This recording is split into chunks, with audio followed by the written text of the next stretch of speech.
please, just a few minutes more. I'm almost finished.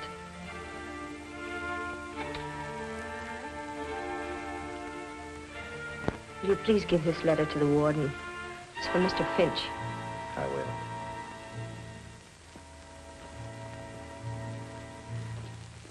The last mile. The last long walk to the death chamber and eternity. An eye for an eye. A life for a life. It is so written. The state which cannot give life demands a right to take life. Mary Kirk walked those 39 steps unafraid, leaving behind a letter, a document of courage. In 1 hour, I shall be dead, killed by the hand of the man I love. I can hear the preparations for my execution. I can feel the expectant hush through the cold walls.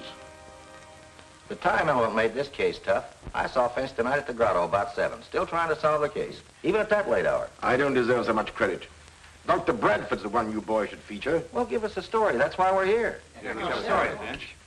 Well, this is the key that unlocked the Mary Kirk murder case. It belongs in here until it becomes Exhibit A. Something to remind me that you're never licked until you give up. I remember that case, Finch. A pistol packing mama. Was she tough? That ace of spades was the killer's calling card in the Macomber murder. Boy, was she torrid. I thought you were falling for her, Finch. How about the little blonde who met you in the grotto tonight? Susie, you're a wolf in criminologist clothing. Mm-hmm. I'm supposed to be a psychologist. Well, boys, here's the story. Starting at the beginning. Some of you may not know that part. Well, none of us knew you were in on it until after the trial. I'll begin with the night I met Brad, Dr. Bradford. I dropped into the grotto for a drink.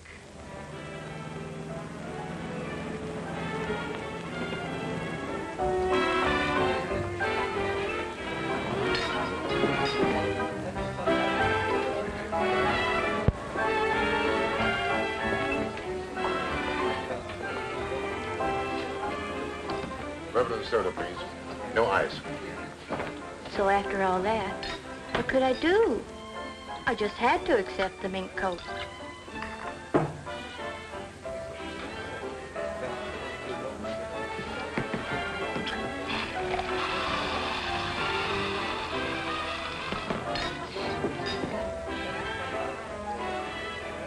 Oh, I'm sorry. That's all right.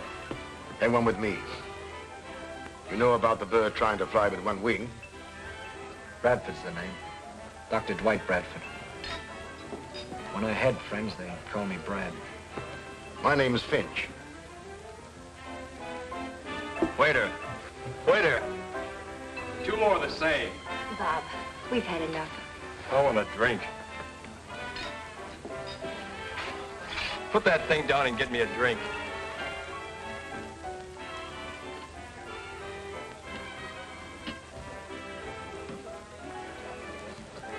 Office around here? No, I'm not a practicing physician. I'm doing some research. If you're lucky, doing something you like. Aren't you? Charles Finch, the criminologist. I've seen your picture in papers. I keep insisting that I'm a psychologist. And I say I'm a scientist, but I haven't proved it yet. That's not all. I've got another job. Have to. Scientists rarely make a living. But I don't talk about it.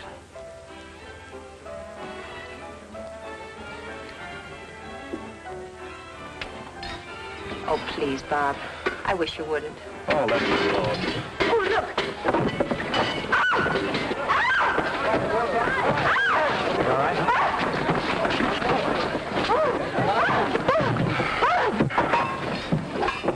Got it? Are you all right? Yes. Yes, I'm all right. Oh. Thanks very much. The 2-man fire department, you do all right. As a one-woman fire, you were pretty good yourself. I'll fix that for you. Huh? There we are. Sorry to do this to your coat, Mr. Finch. Oh, that's unnecessary. Guess you'll have to come along. That's all right. You better go back and finish your drink. Here. Excuse me. Good night. The fire department's taking me home. Oh.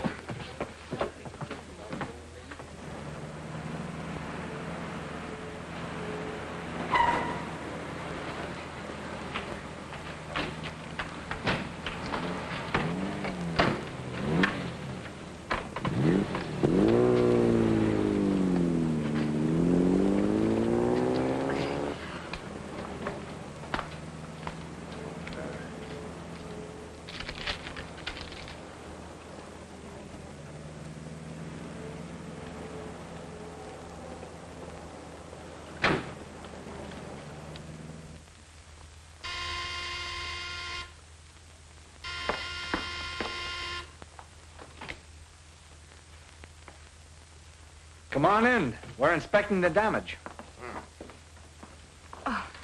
This is my sister, Susie Kirk, Mr. Finch. How'd you do? Nothing exciting like that ever happens to me. It's always Mary. Don't bother, Doctor. It's completely ruined. Susie, didn't you come in just before we did? Oh, why, no. I've been home all evening. I knew Susie was lying, but thought no more about it. In fact, the incident had been almost forgotten. When one night, I received a call from Dr. Bradford. He wanted me to meet him in his laboratory, saying there was a special reason for requesting it.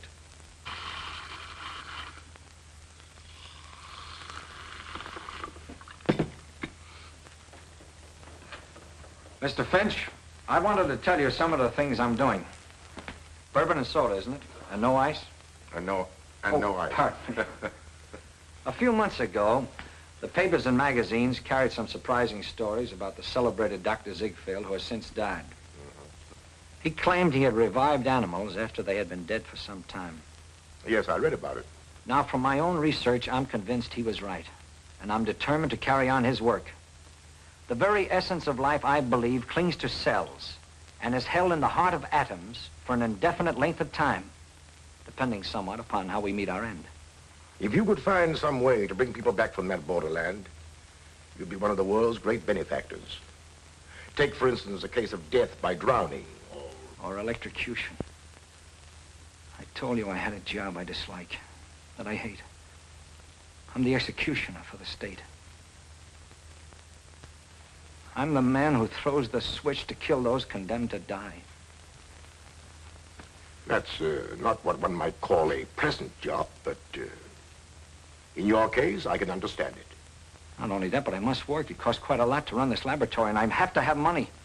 And I suppose you have opportunities to study those who have been legally put to death. Only with limits. Permission must be obtained. There's a lot of red tape, and properly so. This is undoubtedly an imposition, but I simply had to talk it over with someone. You're a criminologist and a psychiatrist. Here's to Mary. And to me. You don't mean it. My congratulations. Not so fast. What will she think when I tell her about my job? I don't believe any psychologist could answer that without knowing Mary better. Depends entirely upon her temperament. She might understand. Regard the matter with a complete objectivity. And she might loathe me. Finish your drink and come with me. I can't stand the suspense any longer. I want you to have dinner with us tonight at the Grotto, if you will. Of course. Here's to luck. Good luck.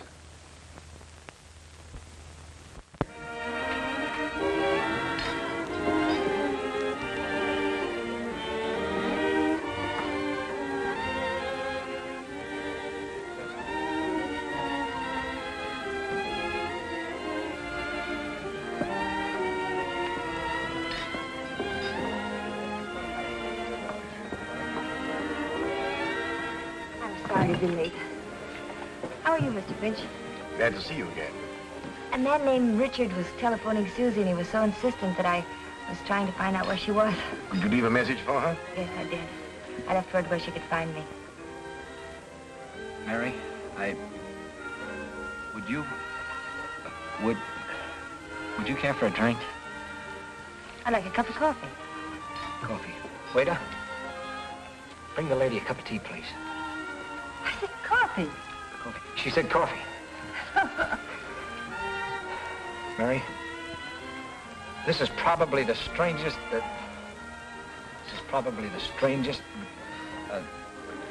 Proposal? Yes, that's it. Proposal? What kind of proposal? Why, a proposal. Yeah. Yeah, proposal. It's probably the strangest proposal because, it's rather odd that the guy who's going to propose invites a third party to be present at such a time. Mary, I want you to... Is, marry the word? Yes, it is. Yes, that's the word. I love you. Well, perhaps I better leave. No. Don't you leave. There are some things about me that Mary must know. She might want to talk them over with you. Well, I have an idea. Suppose you go to the bar and finish your drink, and I'll stay here and talk to Mary. All right, I'll go to the bar.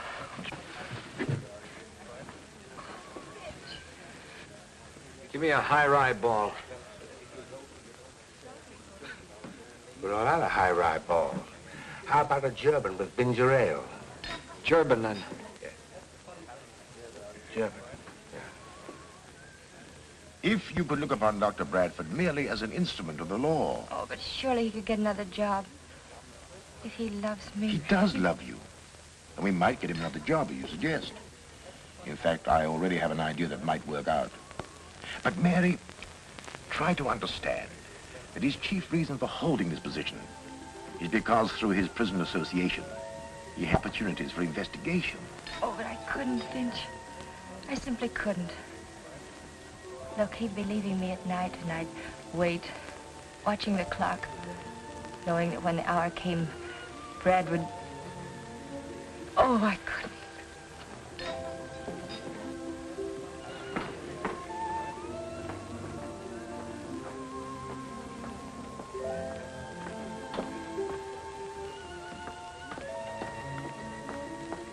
I've got to speak to you for just a moment. Excuse me. What happened? I'll be right back. Did you tell her? Yes. What did she say? You could if you wanted to. You just won't help. Susie, I can't.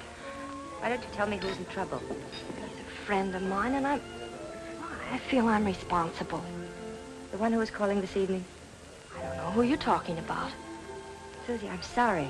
I haven't the money to... You would if it wasn't for... If it wasn't for what? Nothing.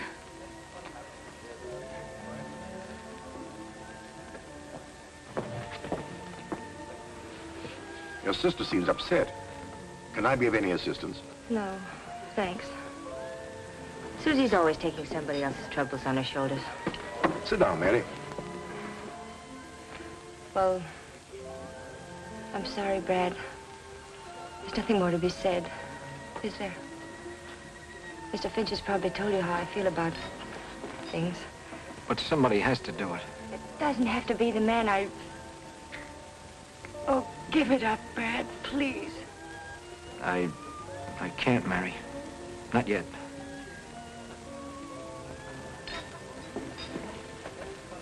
Take me home, Brad.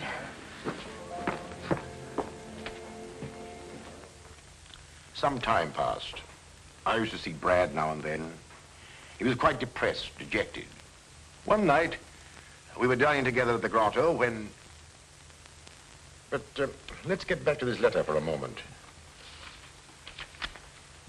In a few minutes, I must answer with my life, because out of my father's past, a specter has come back to haunt me, to provide a motive for murder. Now, in order to better understand this, we should know a little more about Mary.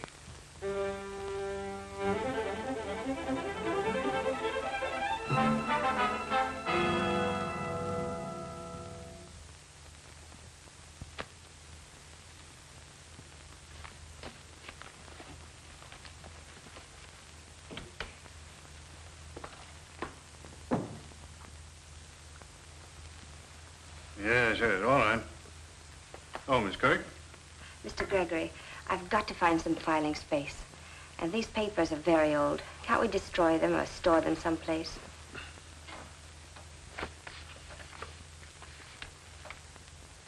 My, Tom Logan. I was too smart for that crook. I was appointed head of the civic committee to clean up the city. Picked the right man, busted the racketeers in jig time. Logan was killed.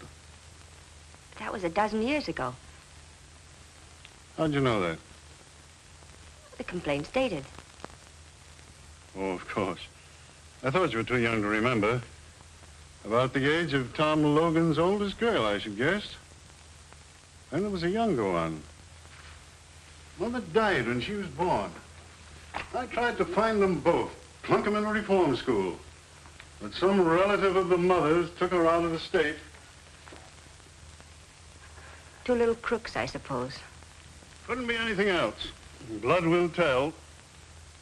I pride myself on the fact that everyone working for me in my bank comes from the right people. I've personally examined their backgrounds and know they can all be trusted. What about me? You're the one exception. However, Frank Ross, my oldest friend, recommended you. His word's good enough for me. You've been with me for 5 years, and you wouldn't be in this confidential position if you hadn't shown the right stuff. Thank you, Mr. Gregory.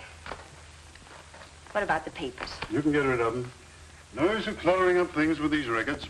I've got a whole scrap of newspaper clippings at home. I'll take care of these the first thing in the morning. And if there's nothing more, I'll go home now. All right, good night.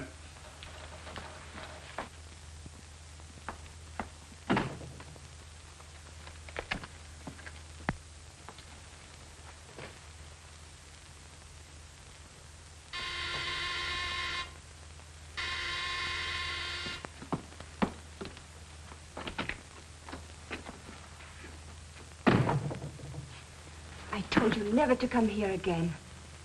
I don't want Susie to know. Now, slow down. I got good news for you. I'm leaving town. I'm taking up a little collection from some of my friends and thought maybe you'd like to contribute. I haven't got much. You've taken almost I helped everything. Tom Logan plenty when the going was rough. And that's something you wouldn't want me to tell Mr. Gregory. But think it over. It'd be worth a lot to you, wouldn't it, if you never saw me again?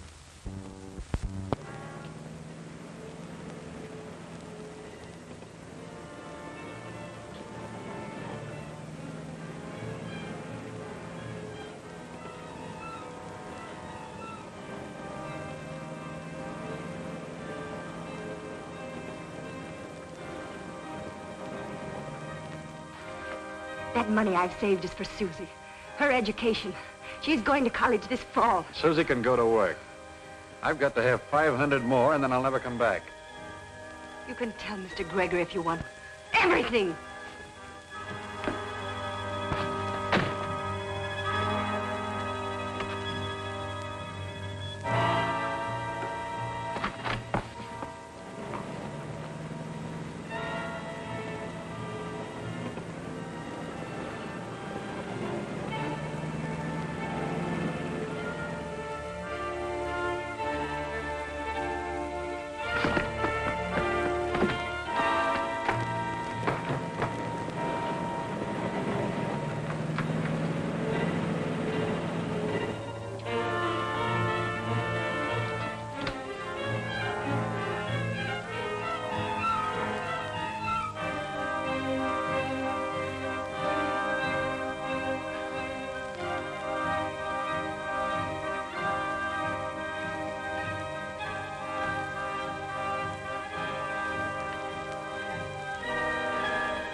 What happened? Mary, why did you...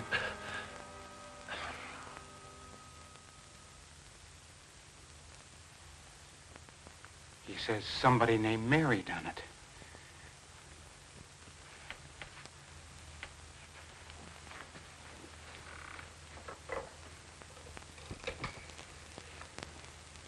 Get me the police, quick.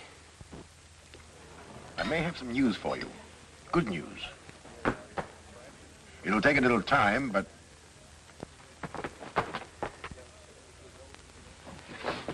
Mary, what's happened? Oh, I was hoping I could find you here. Something dreadful's happened. Please come with me right now. You say you found the man before he died, and he said something about this girl. He said, Mary, why did you? Who was the man? Who was he, Mary? You better tell us. The police can find out.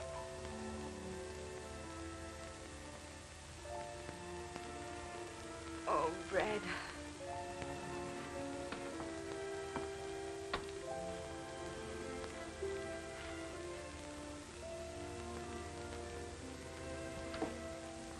Who are you? She's my sister, Suzanne. What do you know about the man that was murdered here tonight? Was it that blackmailer?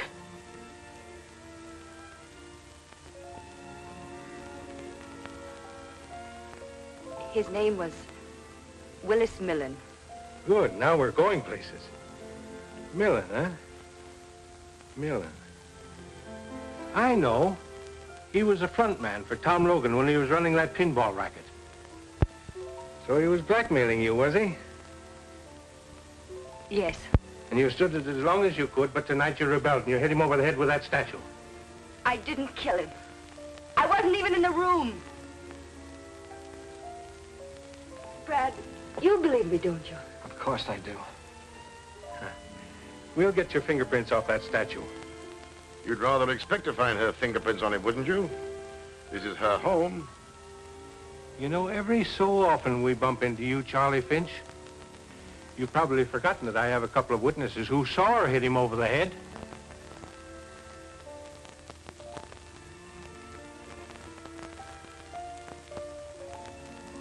I'm afraid I'll have to ask you to come to headquarters, Miss Kirk.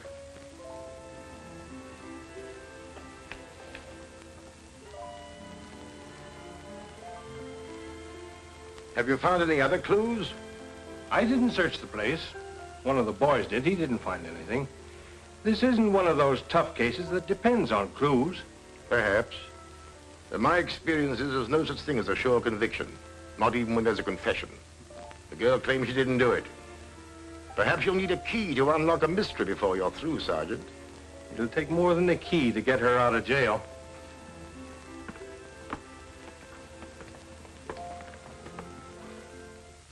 I had a key, all right, but a key without a door to unlock. It wasn't difficult to find out where Millen lived, but the key didn't fit his lock. Then I questioned Susie regarding her boyfriends, and she was reticent. She was more than that, she was cagey. Sometimes I thought she didn't care what happened to Mary. Then one day, I discovered a thumbprint on the key, which matched exactly with one I had found on the statue. There were plenty of Mary's prints there, so they disregarded the only important one. Mr. Gregory, of course, will always believe that I'm guilty. He will probably witness my execution with a smile. Well, he won't have long to wait. They will come for me soon now. I went to see Gregory. Your interest in this case, Mr. Finch, is, in my opinion, entirely unwarranted. The shame and humiliation this has brought upon me is almost unbearable. I can't hold my head up again. I can understand your emotion, Mr. Gregory, but it's the girl who's going on trial for her life. Tom Logan's daughter. That's the bitter pill I have to swallow. If you could in some way help me to clear her, you'll be helping your own case at the same time. How you? Well, being human, I feel very sorry for Mary Kirk. Much more to be said. I don't blame those people at the trial. It was all against me. I lived a nightmare of days.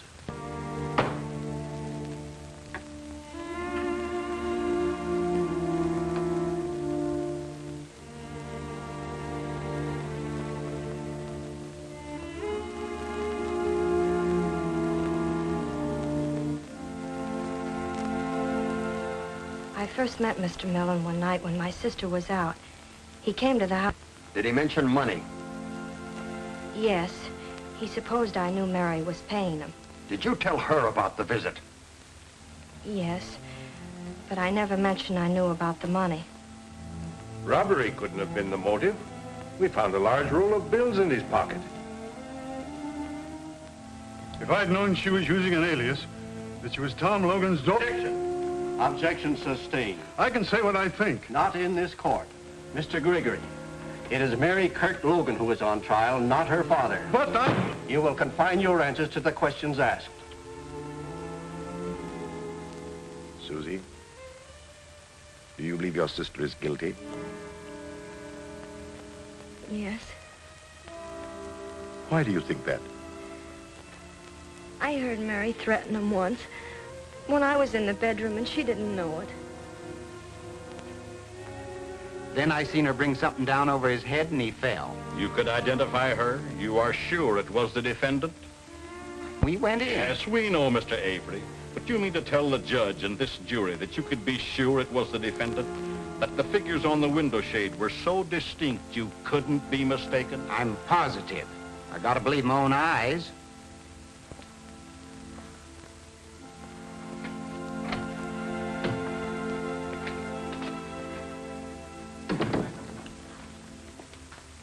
There's only one thing to do. Put Mary on the stand. Perhaps the sincerity will convince some of them. When I came out of the bedroom, I saw no one. He was lying there. I wanted to get help.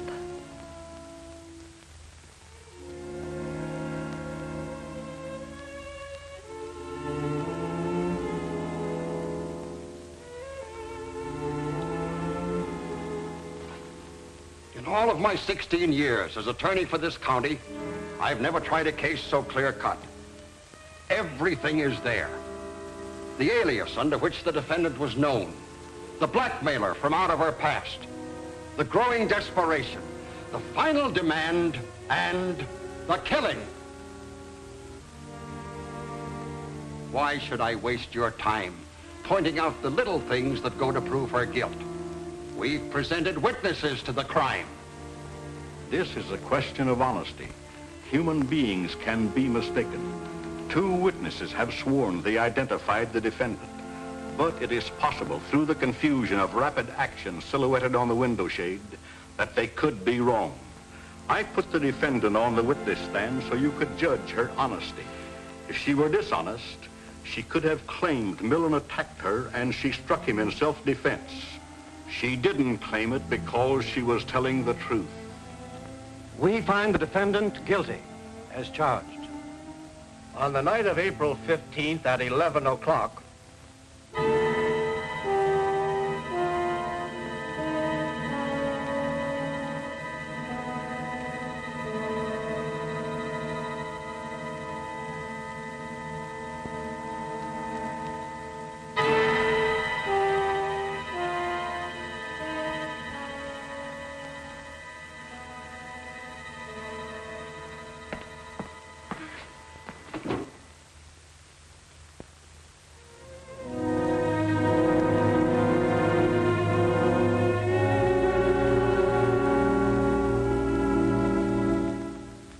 I don't suppose up to that moment that the thought occurred to either Mary or Brad that the fates were so conspired to make him the executioner of the girl he loved. Yet fantastic, inhuman, call it what you will. Each read the thought in the other's eyes. Bradford could have refused. That is true. However, he didn't. Perhaps he hoped to bring her back to life after she'd been declared legally dead. Up to this point, there was nothing unusual as murder cases go. But a strange psychological change was taking place, as you will see. Except for Brad and me, I don't suppose there was a single person who believed her innocent. Neither did the boys who've been covering murders for years. Now, if you'd been in my place and believed her innocent, what would you have done? Gone after Susie. That's exactly what I did. Susie was an interesting psychological study. Although emotionally unstable, she was not vicious. Now, mind you, when I say Susie lied, she did. But she was convinced that Mary was guilty. Why shouldn't she protect her boyfriends? They were innocent.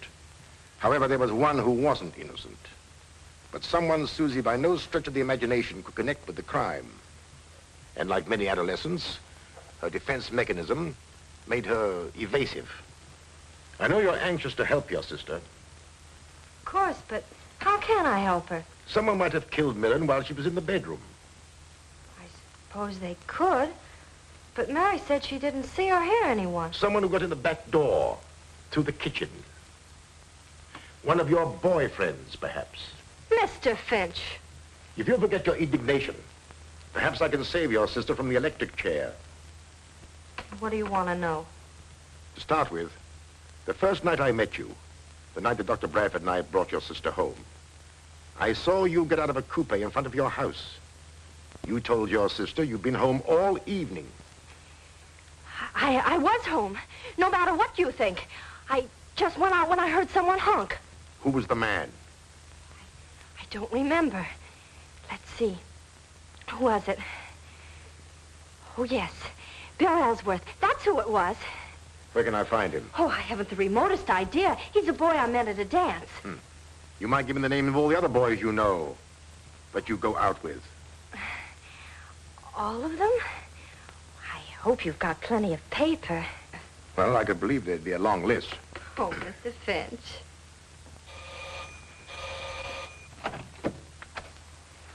Morning. Does Bill Ellsworth live here? He does when he's home, but he's been in South America for over a year. I thought so. Excuse me.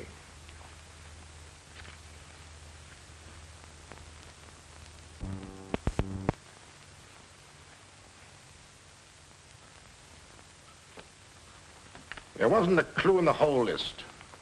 A lot of youngsters, most of them, many of them like Ellsworth, not even in the country. And I had caught Susie in another lie. Well, what about Millen's friends? Millen was always a cheap grafter, a coward.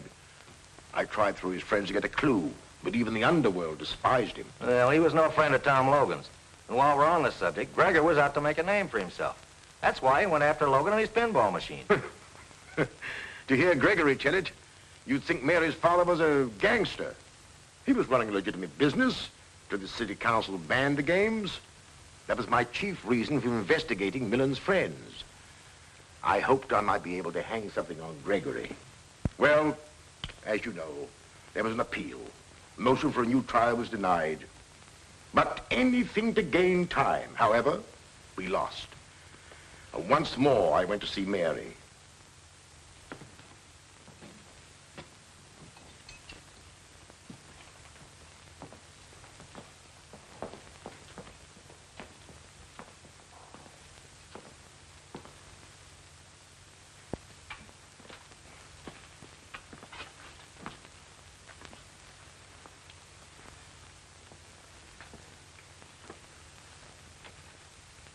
Not yet. Is there trouble in finding someone with a motive?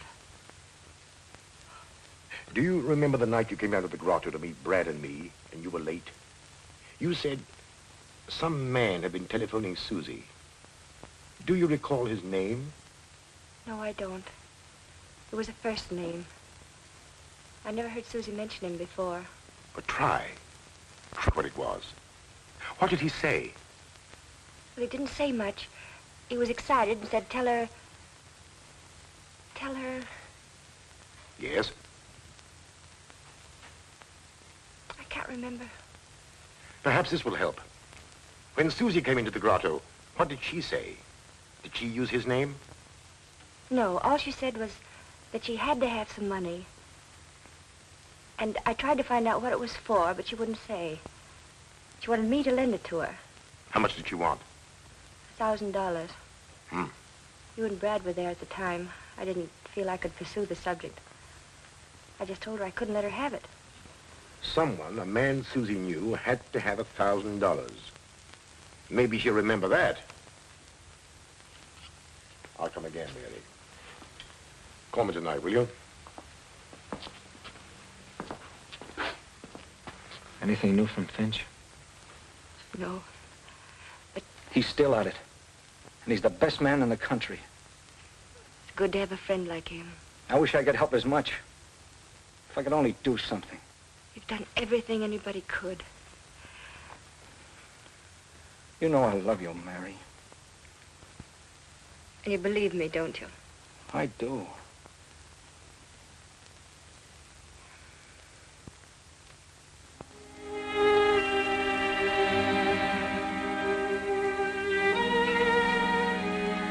The matron has come for me now, and I must close this. But I want to tell you something it will be difficult for you to believe. Incredible as it may seem, as the hour of our execution approached, Mary became resigned to the fact that Brad was the executioner for the state. To quote her, "I wanted to be Brad. I know now how the women of our western plains must have felt when facing death at the hands of savages." By a process of reasoning, she became to regard Brad, the executioner, as but one small cog in the machinery of the law by which he was doomed to die. The jurors that voted for conviction and the judge who passed sentence were far more responsible, in her opinion. Well, she's right, but who'd expect a woman to be that logical? That brings us to tonight. At the grotto. And Susie. The usual. No ice. Yeah, just the man I want to see. Any last-minute developments in the Mary Kirk case? Nothing. 7 o'clock. Guess the execution will come off on schedule. At 11. You asked me to meet you here? Oh, yes. And you were right on time. Come on. Let's find a booth. Finch is still trying. I talked to that little dame, and she doesn't know anything. And I mean anything. And coffee. Susie, I don't believe you are consciously sending your sister to the electric chair, but I am positive that you hold the key to the murder. If you bring that subject up again, I'll leave. You've lied to me several times. Whom are you protecting? Sit down. If you attempt to leave, I'll take you to jail for questioning. Jail? Yes, jail. Now, whom are you protecting? You're protecting someone, and I believe that that man killed Millen. I'm not protecting anyone. I've got a right to some privacy.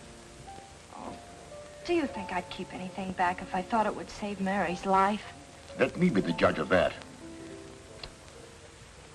Susie, seemingly unimportant things are sometimes of the greatest importance to the trained investigator. Of course you want to save Mary, but you're working on the assumption that she's guilty. You told me that. I don't believe she is. Well, I'll tell you tomorrow everything I know. You'll see then how unimportant. Oh, please don't do that. It makes me nervous. Oh, of course. But tomorrow will be too late. I just happen to know something which doesn't concern anyone in the world but...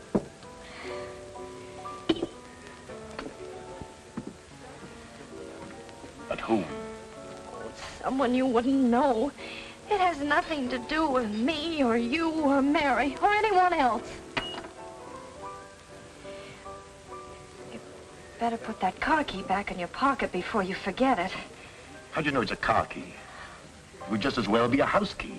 Oh, I don't know. I just supposed.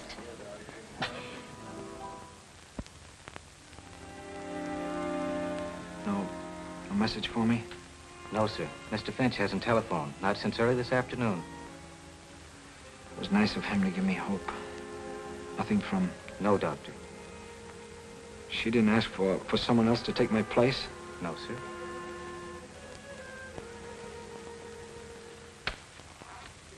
Susie, I'll let you keep your secret if you tell me the name of the man who was in the coupe. The one you said was Bill Ellsworth. I said that because it was none of your business. I never dreamed you'd check up on me. Who was it? That key belongs to the man who was in the coupe. I'm sure of it. What's his name?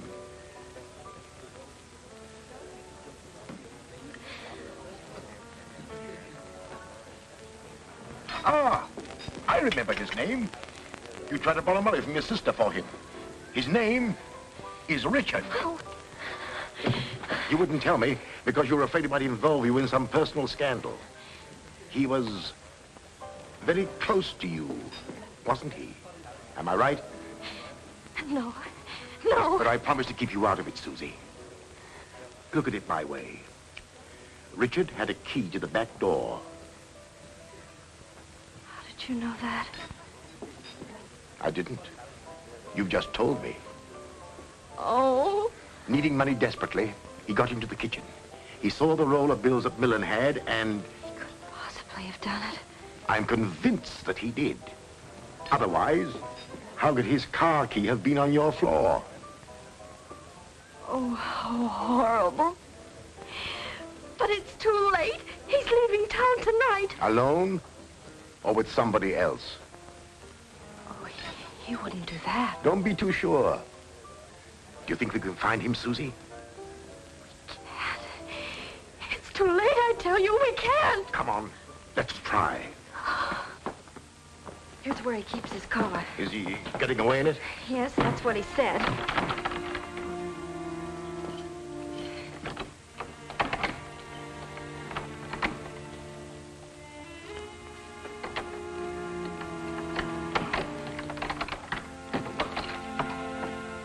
That's his car. Good. We're in time. Where does he live? Around the corner. Ah.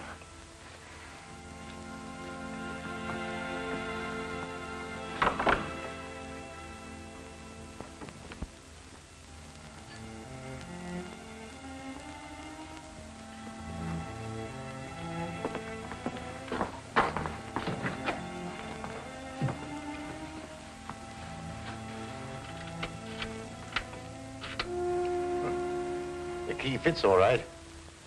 Now, there's nothing to do but wait. And pray. Pray that he comes in time.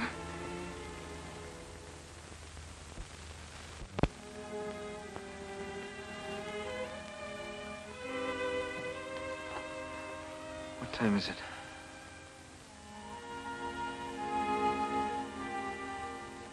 You've got half an hour. Half an hour.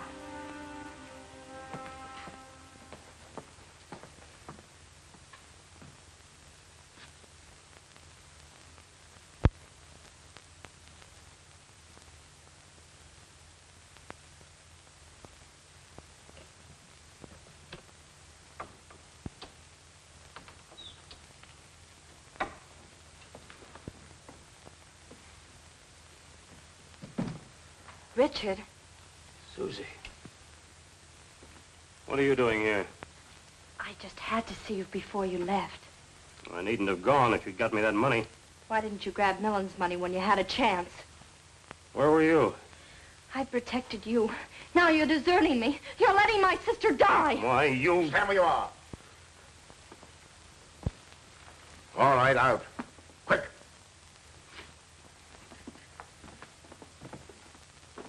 Snells proved to be a coward at heart. He wasn't hard to handle.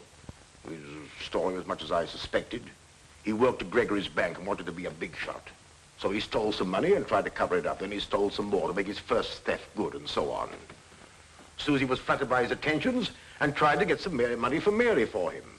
Heaven knows what reason. What really happened was...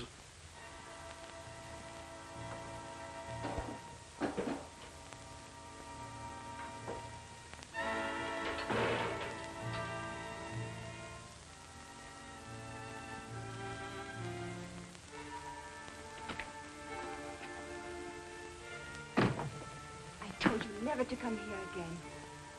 I don't want Susie to know. Now, slow down. I got good news for you. I'm leaving town. I'm taking up a little collection from some of my friends and thought maybe you'd like to contribute. You've taken I almost helped Tom Logan plenty when the going was tough. And that's something you wouldn't want me to tell Mr. Gregory.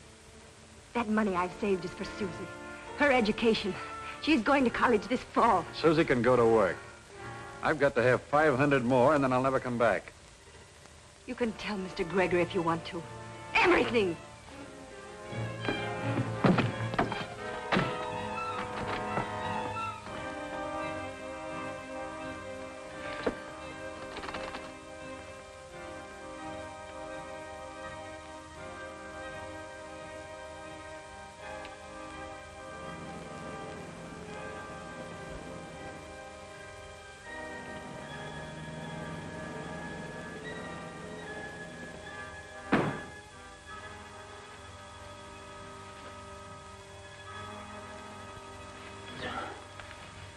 Mr. Millen?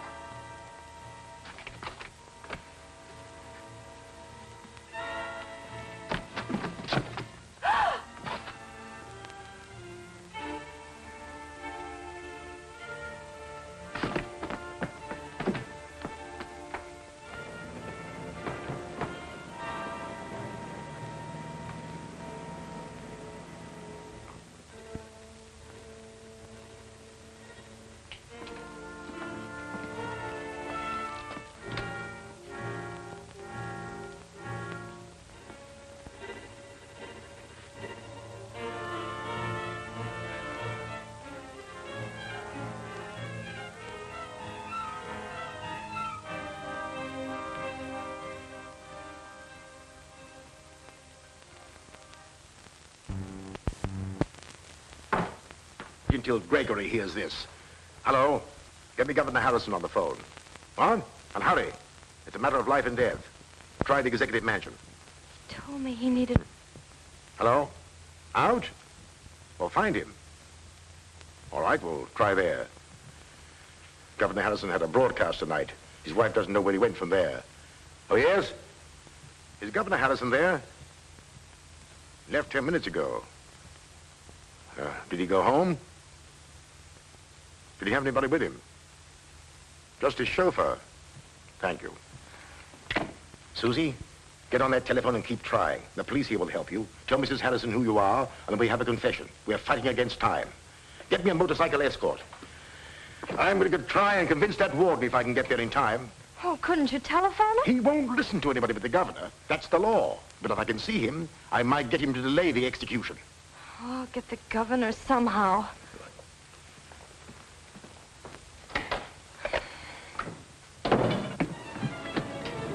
State prison.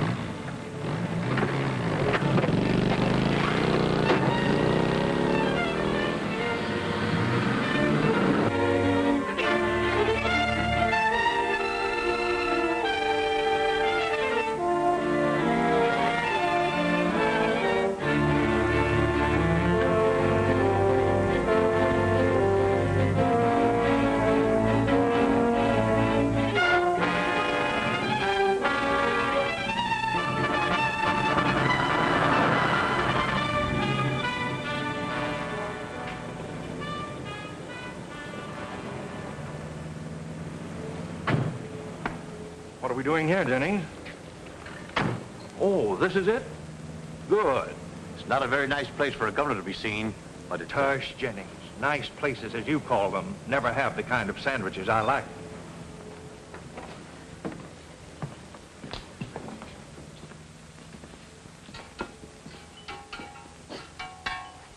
What can I do for you fellas? Oh, excuse me.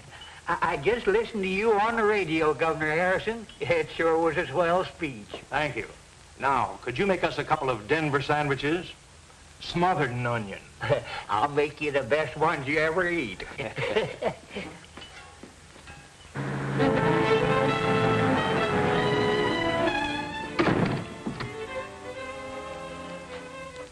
About time, Dr. Bradford.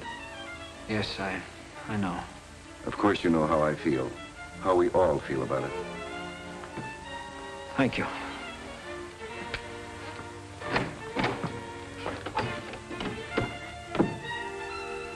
There's always the millionth chance the governor will intervene. I'll be right by the telephone, sir.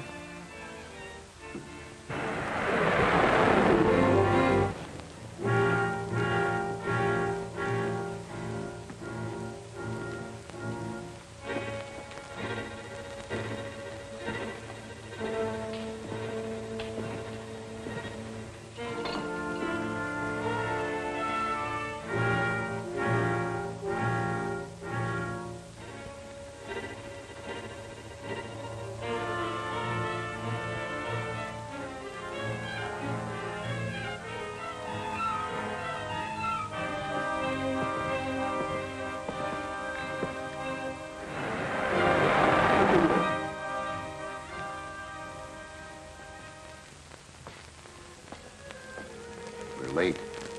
Get on with it, Doctor. Come. No one wants to see that girl die.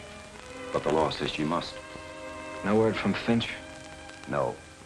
And none from the governor. She's innocent, Warden. You know she is. I believe she is, since coming to know her. But it's... We can't kill her. We can't.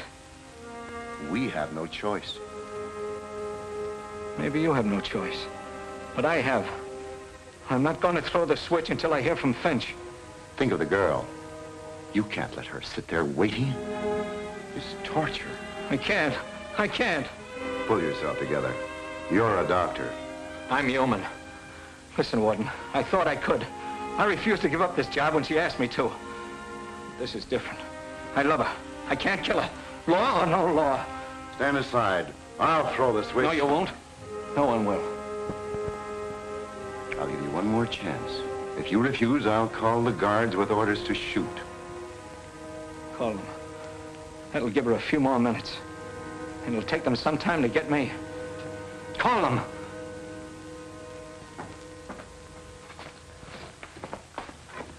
Listen to me and you'll have the scoop of the year. We've got Snell's confession. My sister's innocent. Help me. Please, please. I'll give you one last chance. Come on.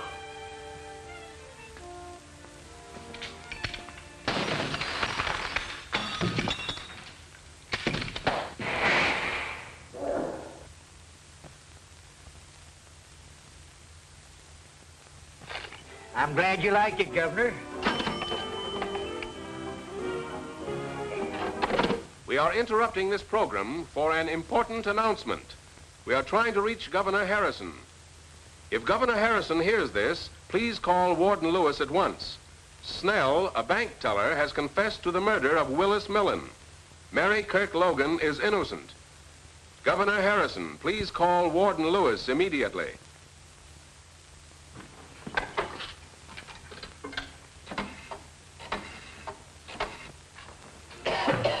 Just keep him here until I come out. Yes? Yes, sir. It's the governor.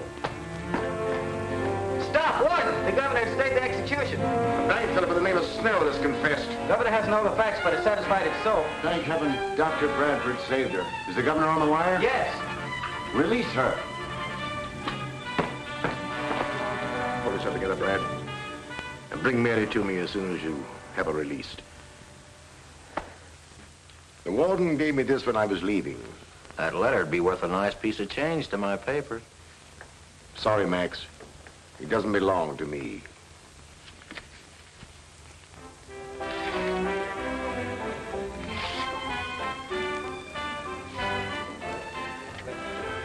No, let's not be so solemn. It's a rare thing for the ghost elect to be able to destroy her last will and testament. Which reminds me, this letter is your appointment to the staff of the Chicago Research Foundation and Professor Michelson. Thanks for everything. Well, here's to the new job, a lovely wife. My dear friend. I prefer my toast this way. Waiter! Waiter! Put that thing down and get me a drink. Please, Bob, you've had enough. I want a drink. Darling, I think we'd better leave. This is where we came in. You coming? No, I think I'll stay. I still have my overcoat, and you never can tell.